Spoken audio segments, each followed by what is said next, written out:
It's time for the Your Personal Bank Show with Ference Toth, financial literacy educator and speaker, entrepreneur, and chairman of the board of a bank in formation. Take charge of your financial future with Your Personal Bank. Now here's Ference Toth. Welcome to the Your Personal Bank Show. Well, as always, we have plenty to discuss, so let's just jump right into it. If you've been listening to the show for any period of time, you know we've been discussing a lot about the economy, inflation, recession, all these kinds of things. And I saw this article just recently, and it was the title is U.S. economy is headed for recession in a few months, according to J.P. Morgan. Now, the first issue I have with this article, with this headline, and as I read this, is for decades and decades, the definition of a recession was two quarters of negative GDP growth. And the first 2 quarters of 2022 have definitely qualified for that. We've had 2 consecutive quarters of negative GDP growth. Now, if I was a betting man, I think most experts, most people believe that we're going to have a third quarter. I'd be shocked if we didn't. We'll put it that way, and we're going to find out very, very soon. But the thing is, headed for recession in the next few months. Folks, we're already in a recession. Now, there's some other things that I think is interesting discussing this. Well, this next point is a former OBM director. That's Office of or OMB director. I apologize. He's talking about the recession pain is coming as the economic policies are hindering the Federal Reserve. And he's right. One of the things he talks about is the situation is that the recessions are painful, as we all know, from an economic standpoint. But the pain what he's saying is, look, the pain is not really here yet. And the biggest reasons why is that there's been a lot of savings built up and stuff for dual reasons. One, where the COVID shutdowns caused the typical household to spend less money because there wasn't anywhere to go or anything to do. So they were able to, they were able to save some money.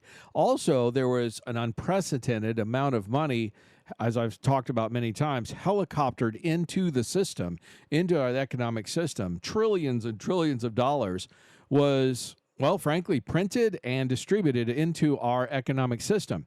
And I've had a lot of clients even discuss with me, why aren't we seeing the effects of the recession as much as perhaps previous recessions?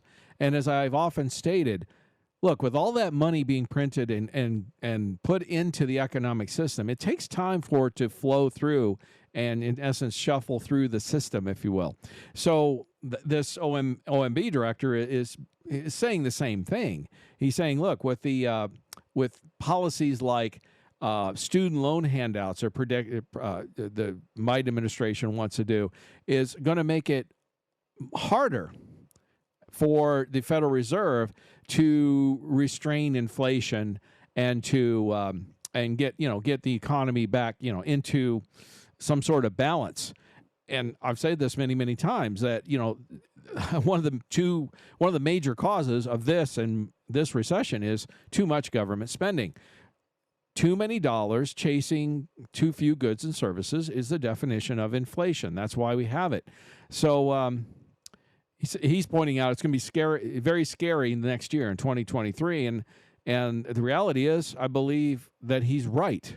And this J.P. Morgan article is saying the same thing. Like I said, my only real issue with them was they were saying we're headed into a recession in the next 6 to 9 months. No, we're not. We're already in one. But I think what both are trying to say is, folks, it's probably going to get worse before it gets better. And I hate to say this. I'm an optimist by heart naturally, but sadly, the situation we're in, buckle your seatbelts. Now, it's no secret the stock market, like I shared many times, has had a very, very rough 2022. Cryptocurrencies even worse. Real estate, for the most part, I just got back from a trip from being in Denver and Seattle, actually speaking to different investor groups regarding the personal bank concept. And as we were traveling around the country because we drove to these places from Phoenix. So took a big loop throughout the western United States, okay? And talked to a number of clients and potential clients in everyone, just about every state that I went through. I mean, we're talking about Arizona, Colorado, Wyoming, Montana, Idaho, Washington, Oregon, a little bit of California even, and Nevada. So I covered some ground over the last couple of months and have spoke to a lot of people in a lot of different places. And I'm going to share today a little bit more perspectives that I received from many of these folks. Now, again, it's unofficial, but it's the perspectives that I got just talking to typical everyday folks. And what I want to say first off is that seems to be very little difference, whether I was in a red state or a blue state or a conservative area or a liberal area. In fact, I shared this in one of the previous shows a week or two ago when we were in Astoria, Oregon, which is kind of a known as a liberal type of place. It's amazing to me how many folks that I ran into and talked to, and I'm pretty open and out there about where I'm at and how I feel about things. I don't shove it down people's throats, but I don't shy away either. And it's amazing how many of them agree. They believe and feel that the country's headed in the wrong direction. Again, all you have to do is go to the gas station or the grocery store, and gas prices are on the rise again here recently. It's not good. It's looking uglier. In fact, we're seeing rising gas prices, and OPEC's not helping by recently announcing that they're going to cut back production by 2 million barrels per day, I believe sometime in November, I think it is, of 2022 of this year, which will have an impact on gas prices. And one of the things which is the other big cause of the inflation that we're dealing with right now. One, again, too much government spending. And two, bad energy policy, restricting production, getting in the way of production. And in reality, that's what our federal government has done. And even Senator Joe Manchin, Democrat, agrees. He's butted heads, so to speak, with many of in his party about energy reliance. And like you said, today's announcement from OPEC confirms why the United States must be energy independent and energy secure, so we cannot be intimidated by foreign adversaries. Now, look, I understand the green energy advocates. They'll say their argument is, well, that's why we need green energy for the same reason. Both are right. The problem is, and I guess this is something I'm starting to see more and more people come to the conclusion of, which is, thankfully, finally, yes, it's true. If we had green energy, we would not be reliant on foreign energy source like OPEC. The problem is timing. And so Joe Manchin is correct, and the green energy people are correct. But it's about timing. In other words, the technology for green energy to take over is not there yet. Issues. If you want more information, contact me. Let me give you a personal example. Recently, I purchased a 2020 Ford F-150. I had been driving and still have a 2003, I should say, Ford F-150. Now, I'm not here to argue about which vehicles or models are better. I'm just saying it's the same model, same everything, except a 2003 truck versus a 2020 truck. Folks, the technology advances in 17 years is amazing. I loved my old truck. It runs great, looks great, all of that. But until I took the new truck out for this trip where we drove around the country for a couple of months, meeting with clients and speaking, I got back and I parked the old truck, and that's the first time that it really, really felt old. And I really noticed the difference because I hadn't driven the new truck yet very much. So where can technology and green energy be 17 years from now? In fact, there may be an energy source that we're not even aware of yet or barely even noticed yet that could be a great source of energy in the future. In other words, I have great faith in technological advancement and adaptation for the human race. I believe we have proven as a human race over centuries that we can evolve and adjust accordingly. But to force this energy change down our throats prematurely is, well, I was going to say was going to cost, it is costing us an extraordinary cost. It's going to benefit those that are pushing this. That's why they're pushing it. Folks, always follow the money, right? Many of these people are heavily invested in green technology, so they're nothing more like Jennifer Granholm, our current energy secretary, has sold millions in options on green energy companies. That's public record. It's not a secret. She's not an energy secretary. She's a shill for the green energy companies. She might as well be a spokesman for them and just get paid by them, because that's really where her interest lies. And that's where the problem is. There's too much of that self-interest going on in our current leadership and many of the people we have in charge. And that can be said by both political parties and particularly these non-elected bureaucrats. Okay, many of them. We got to get people in. We got to vote people in charge who actually have the average person's best interests in mind. In other words, they actually are representatives as intended. That's what we need to look for. So somebody that's just pushing green energy is doing nothing but contributing to these high energy prices, to this inflation that we're all paying for, we're all dealing with right now, that's just going to continue until some energy policies start changing.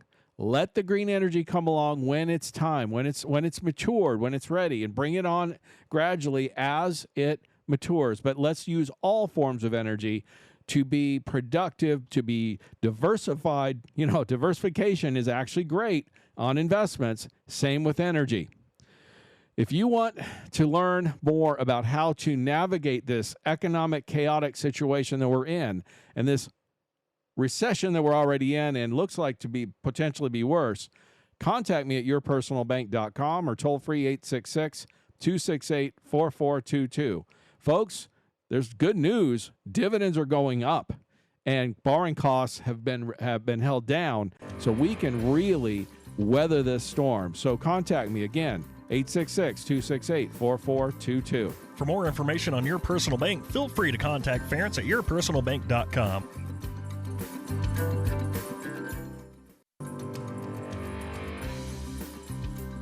Back to the Your Personal Bank Show with Ference Toth. Welcome back to the Your Personal Bank Show. Like I was saying in the first segment, it looks like all indications show that, well, we are in a recession. That's just an undisputed fact. Anyone that tries to tell you otherwise is just trying to change the narrative. Okay, they got agenda issues, but it appears it's going to become worse before it gets better. And all the pundits and experts and everybody out there is pointing to 2023 of being a really rough year. Now, I guess you have a choice. You can weather this, ride the roller coaster, weather the storm wherever you're at, or if you want to thrive through this economic chaos, dividends are going up. Borrowing costs, we've got them locked in for the next several years. We can reduce your taxes. We can have guaranteed money, diversify your portfolio. Just makes more and more sense as we go forward. If it sounds interesting, you want to find out more information, by all means, contact me at toll-free 866-268-4422 or yourpersonalbank.com. Again, 866-268-4422. There's some good news there's a little bit of good news, I should say, on the economic front. And what I mean by that, it's not even so much the economic front. It's just as far as changing things in the right direction. How's that? So Louisiana now just became the latest state to reject woke investing and will divest $800 million from BlackRock. In other words, I've talked about this several times. If you haven't looked into this ESG investing, you need to look into it. It's basically the environmental, social, and governance investing. And as they put it, The Louisiana is taking their money out of BlackRock, their pension funds and stuff like that, because ESG investing violates state law and fiduciary duties. I've talked about this quite a bit. And fiduciary duties, according to Louisiana state law, require a sole focus on financial returns for the beneficiaries of state funds. There's other states that have done the same thing, and they need to. Though that rule for fiduciary responsibility doesn't vary much by state. ESG investing, as Louisiana is stating, does violate fiduciary duties. In other words, somebody who manages funds like BlackRock or anyone else for that matter, and apparently BlackRock is one of the worst. It's the largest, we'll put it that way. What they're doing is they seek to actively hamstring the fossil fuel sector. They require doing business based on environmental, social governance guidelines. In other words, woke investing, if you want to call it that. And it robs, as they put it, the returns, Americans, of their retirement dollars, and it drives up the cost of everyday goods, groceries, gas, and energy, of course.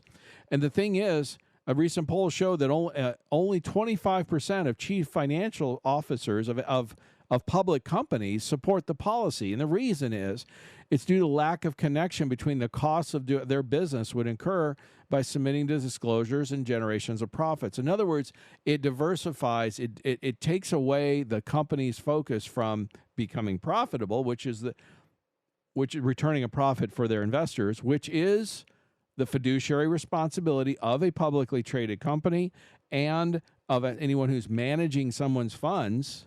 Anyone who's licensed to do that, they have a fiduciary responsibility. That was big news in our industry for several years, actually.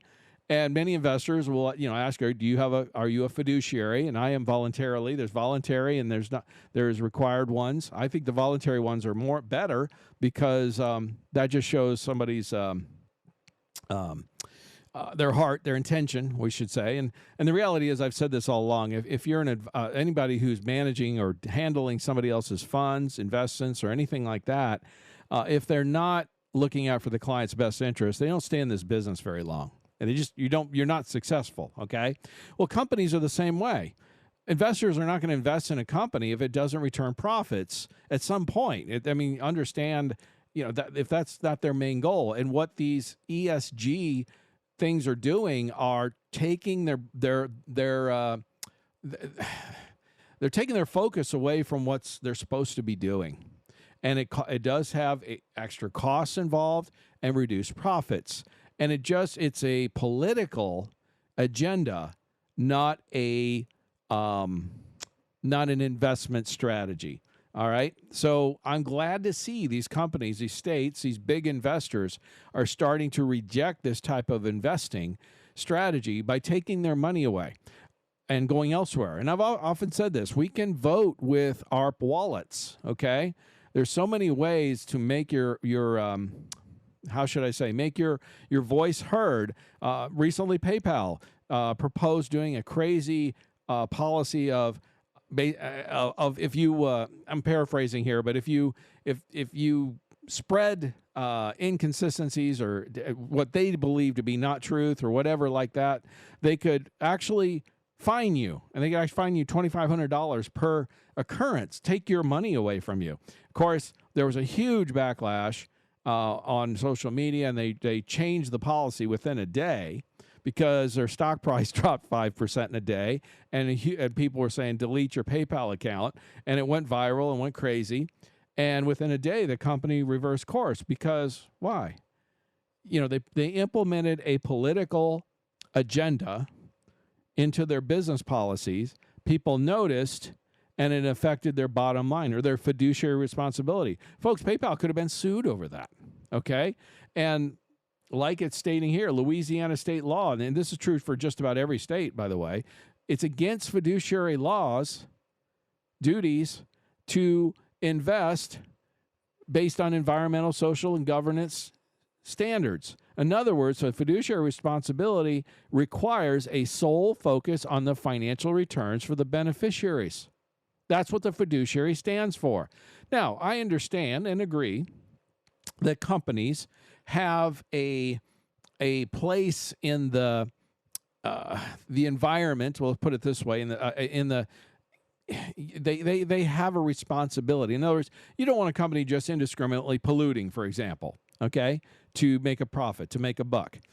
The thing is, though, especially in today's environment, they couldn't do it if they wanted to because it'd be against the law, right? So they have to do it in a clean manner, not to say ruin the environment, for example. So it's not like we need all this ESG stuff, because the reality is it's a slippery slope. And I know some people say, they'll never happen. Well, I used to say that, but the things that have already happened with our government, with our country, I would have never dreamed of. I would have said a year ago, 2 years ago, that you were crazy, and it's already happened and worse, okay?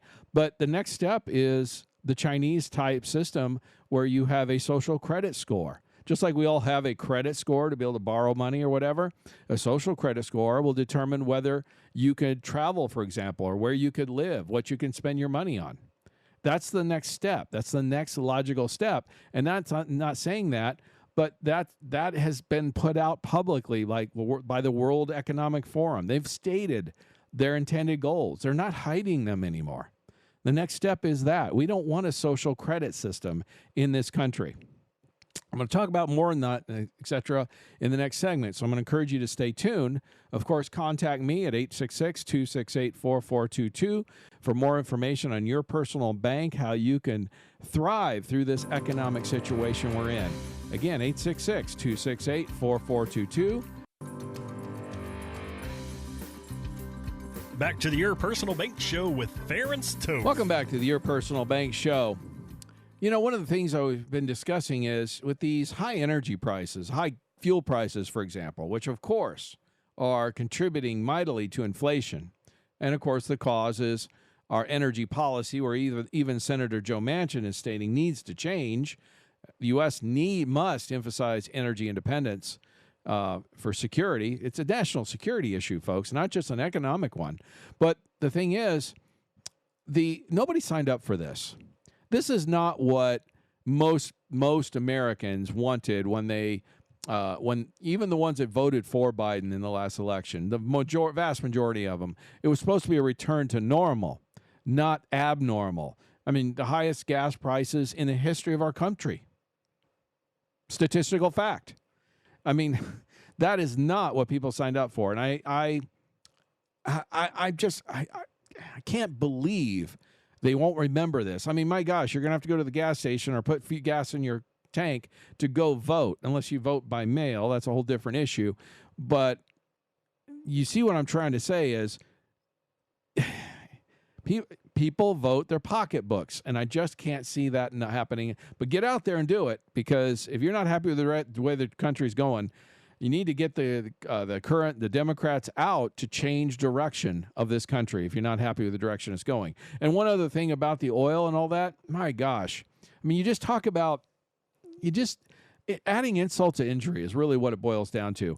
The response to all of this, and I've slammed the Biden administration for this, is by releasing 1 million barrels of oil from our strategic oil reserve for the last several months to try to offset prices, which it has done very little of. We're, again, approaching all-time high gas prices. And by the way, folks, once OPEC does stop that 2 million barrels a day, again, I believe in November this year, in 2022, prices are going to go up higher, okay? So the reality is real simple. Now, their response is, okay, we're just going to release another 10 million barrels in November. I mean, out of the strategic reserve, and it's already at all-time lows. The strategic oil reserve is not supposed to be used for political reasons to offset somebody's party's ability to be reelected. I mean, think about it. The timing. Why in November? Well, the midterms, right? They're hoping and praying, the Democrats are, that it doesn't cause prices to jump too radically high. By releasing 10 million barrels, they can offset it to a degree. It'll be a temporary fix, a very, very short-term fix. They will release it, and then a few weeks later, that'll be gone. Then what? You see what I'm saying? Our country goes through like 18 million barrels a day.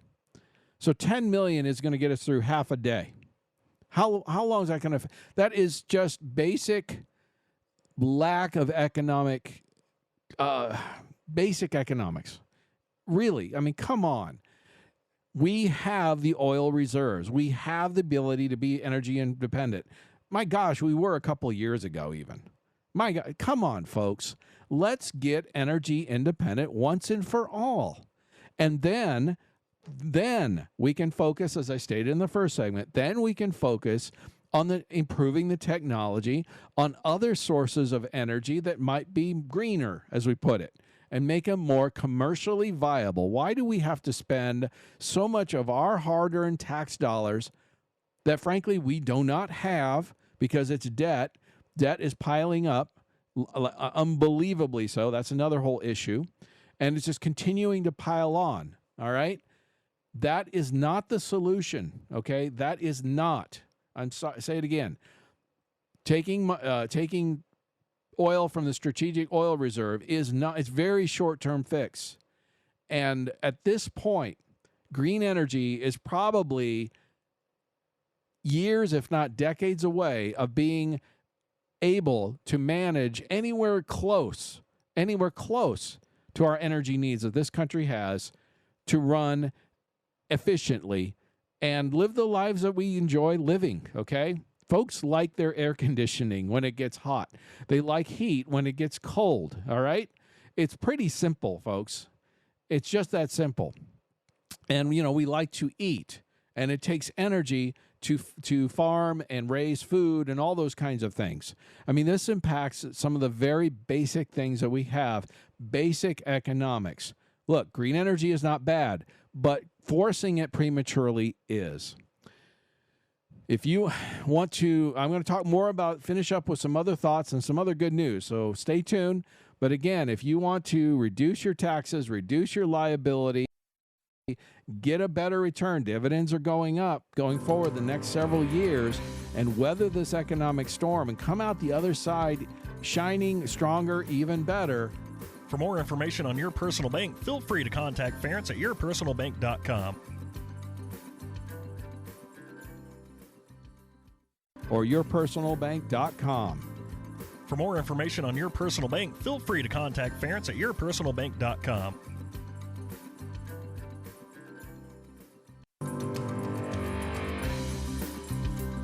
Back to the Your Personal Bank Show with Ference Toth. Welcome back to the Your Personal Bank Show. One last thing on the whole energy policy. I've really kind of hammered it pretty hard today. But the current administration being as tone deaf as it is, you've got John Kerry, our energy czar, or whatever they want to call him. He's flying around the world. And as I said, his private jet has emitted more than 300 metric tons of carbon since Biden took office. And he recently encouraged the Democratic Republic of Congo to withdraw from auctioning certain blocks of oil and gas to protect rainforests. In other words, the Congo actually is one of the poorest nations in the world. It's got poverty, corruption, and it needs to tap, the government there says it needs to tap into their natural resources for its people and its economy. And their environmental minister even was telling John Kerry that emphatically that the children would starve if the Congo wasn't allowed to auction off oil. And she goes, look, as much as we need oxygen, we also need bread, okay? And he still said, say no. He said, no, we need to, he wanted them to stop, not auction off oil leases. In other words, he's flying around the world trying to get people to not, basically, what are they supposed to do, okay? And he goes, I just don't want to, I get it. Again, he follow the money. He's got an agenda. But he also has, people like China that totally ignore his warnings, and he doesn't bother them. They've, in fact, increased the amount of carbon use and all that other stuff. Now, again, I don't even know, I'm just going to say it, I don't know that carbon is a big problem. I have I mean, I'm not a scientist or anything, but I have an agriculture degree. I worked for the USDA at one point. When I went to school, carbon was actually a good thing because that's what plants use to turn into oxygen. In other words, animals breathe oxygen and we release carbon dioxide and other things, but primarily carbon dioxide, which is what plants need. They do the opposite. They take in carbon dioxide and release oxygen. Sounds like a pretty neat system, right? Pretty effective. When did carbon suddenly become the enemy? Plants need it to live. What are we going to do? Stop the carbon emissions and kill all the plants? And you want to talk about climate change or whatever they want to call it. You want to know real climate change. I was at the Denver Natural History Museum. Great museum, got a lot of dinosaur bones, all kinds of cool stuff. The family loved it. But I thought it was interesting. Now, again, we're in Denver, Colorado, not a conservative bastion. But in the museum, they're showing us what the climate was like at different periods, like the ice ages, or talking about when the dinosaurs lived and all this stuff. And what I thought was interesting is they were talking about roughly, according to their stuff, that about 10,000 years ago in the last ice age or so, places like New York and Seattle were under a mile or two of ice. Now, folks, that's climate change, right? Now, I'm not sure how they would explain that because obviously humans had nothing to do with that. If indeed 10,000 years or so ago there was a mile or two of ice over Seattle and New York, human beings had nothing to do with it. They also were showing that in the times of dinosaurs, you want climate change? You want real climate change? They were showing that roughly the U.S.-Canadian border south, everything south of the U.S.-Canadian border, was a tropical forest during the time of the last dinosaur age. Now, that's climate change. And in fact, I have a little bit of a hard time arguing with that because we went and saw some cool places, see dinosaur bones and fossils, in the ground. There's some cool places in Colorado and other places that Wyoming, where you can, go and see this stuff in the ground and dinosaur footprints and all that. It's really cool. But some of the stuff we saw were palm tree fronds. I mean, you can see the entire palm tree fossilized in the rock. Now, this is in Denver and Wyoming. Okay? Palms don't live in places that freeze. Palm trees. So their evidence, it's pretty convincing, is that places like Colorado and Wyoming were a tropical rainforest during the time of the dinosaurs. Well, we all know today that Wyoming and Denver are not tropical rainforest areas, are they? In other words, that's real climate change. And human beings weren't even around when the dinosaurs were, right? So what did we... In other words, this world, and I know this is not politically correct, but let's face it, this world's climate changes significantly over time, and we've had little or nothing to do with it. In fact, I've also seen recently one of the volcanoes, a big volcanic eruption somewhere in Indonesia, I believe it was, and they were talking about how that one eruption put out more carbon and stuff and like that into the atmosphere than what the entire world's population does in a year. One eruption. And folks, there's like over 100 eruptions a year on average around the world. In other words, what effect... I'm not saying human beings don't have an effect on the climate. Please understand. But I do believe that it's a very, very small, minute percentage, and that is the science. I'm following the facts. I'm following the science, not the hype, not the agenda people, the green agenda people who are pushing this agenda, well, frankly, so they can make more money, okay? So that's what I'm going to say about energy, and we'll move on. I'm glad to see that more and more people are coming to that realization that it's just nothing more than hype and agenda. So that's good. Now, another good news.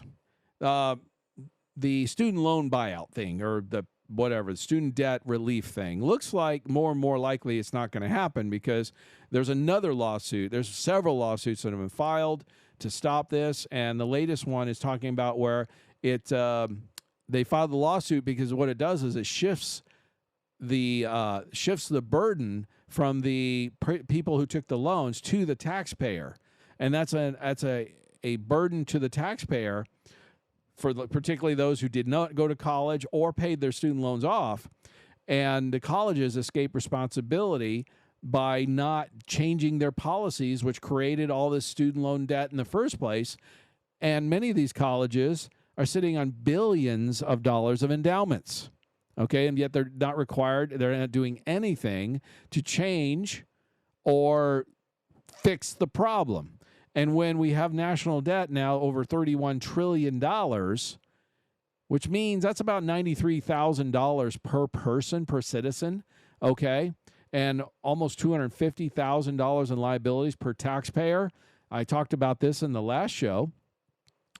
Adding another $20,000 or $30,000 or whatever it is per taxpayer to pay off forgive this debt is just not the right thing to do. A president just can't administratively just boom change that, and I believe that to be true. The president doesn't have that power. Okay, not according to our Constitution. So it's looking increasingly likely that this is going to die in the courts. And even Biden himself said it was probably illegal when he did it, but he did it anyway. He was like, I'm going to do it and make you stop me. Now, a couple other quick thoughts, and I want to share this because I'm a parent. Crazy stuff that, I would never, ever believe, but there is a group out there who in fact, this is the person, this is charged, is Amy Canava. She's the chairperson of the National Association of School Psychologists. Okay, so it's a big organization. So this is a National Association of School Psychologists who are participating in a group that funds efforts to rehome gay youth to new parents. In other words, basically, if a kid doesn't want to live with their parents anymore, they can step in and they will basically take that kid, put him in a different home, give him different parents, give him money and the ability to live somewhere else, not tell the parents. It totally infringes on parental rights. Where I come from, that would be called kidnapping, okay? It's crazy that they will actually they call it rehoming gay students. This is just nuts, okay? And now that it's coming out that they're doing this kind of thing, my hope is this gets shut down, because that's just crazy. But you get into, I don't talk a lot about all this transgender stuff and all this kind of thing that much because it's a financial show. I don't want to go there too much. But I always say, you want to know why something's happening, follow the money. Well, it turns out that according to a recent study, that the transgender surgery last year was a $1.9 billion business for hospitals last year. It's projected to increase to $5 billion by the end of the decade, which is about 11% increase per year. Folks, it's a moneymaker for hospitals and the medical community. And you wonder why they're pushing it so hard. Again, when you want to understand why somebody's pushing something, whatever it is, whether it's green energy, transgender surgeries, or anything else for that matter, follow the money. That's probably maybe one of the best pieces of advice I could give you on understanding the political, sometimes it feels like or seems like craziness that we're dealing with these days. The stuff that makes absolutely no common sense is uncommon in normal times, but it seems like it's just taken a complete total vacation lately, right? Particularly with many of the folks that are in charge, the administration that we have, the bureaucrats, the elected officials. You just wonder, where did they even come up with this stuff sometimes, right? And many of these articles and different things that I read, folks, it's getting harder to figure out, is that even real? I mean, you look at it at first and you're thinking, you've got a school psychiatrist organization actively working to rehome students, minors. I mean, when I first saw it, I thought, that can't be real, but it is. Again, there's money involved with this stuff, people involved with it. They either have an agenda or money or both. Keep that in mind. Always think about it. And that's what I'm saying. Don't go with your emotions or your feelings. You have to think. You have to think about things and use a little common sense to understand why the things are the way they are. Look, is it going to get better? I certainly hope so. And the only way I see things going to get better is we have a bunch of people that happen to be, whether it's political power or in charge of our education system, whether it's Hollywood, business, you name it, those people need to be shut down or voted out or rejected. I mean, PayPal was a great example recently of a company trying to impose political beliefs into their business model, and within one day were rejected strongly and reverse their position. Disney tried to do that a while back. They've been hurt by it. Those lessons will be learned by these different groups and organizations because, again, many of them are in it for the money, right? And if they lose money, they get slammed for it, they're going to reverse. We also got to vote in people that are not politicians, but are actually folks who want to represent us. We need people that don't want to spend, they want less spending with government. They want to give the citizens more control, things like that. Those are the things we need to focus on. For you personally and your financial situation, diversification. You need to have a bucket of money in your portfolio that has some guarantees from losses. And if it can also be tax-free, even better, because with all this debt, taxes almost are only going to go up in the future, right? So your personal bank will allow you to reduce your risk, diversify, reduce your taxes, get positive arbitrage, and increase your returns. Contact me at toll-free 866-268-4422 or yourpersonalbank.com. Again, it's 866-268-4422. For more information on Your Personal Bank, feel free to contact Ference at yourpersonalbank.com. This show is designed to provide accurate and authoritative information. The presenter and guest on this program do not engage in legal, accounting, or tax advice. Professional advice regarding your situation should be sought if required. Products and riders may have limitations and may not be available in all states. Excessive unpaid loans may affect performance. Distributions may become taxable if not managed properly. Replacements may not be suitable for everyone. There may be charges when replacing coverage. Compare when considering a replacement. Dividend rates and baseline of credit rates may change. Contact yourpersonalbank.com for current rates.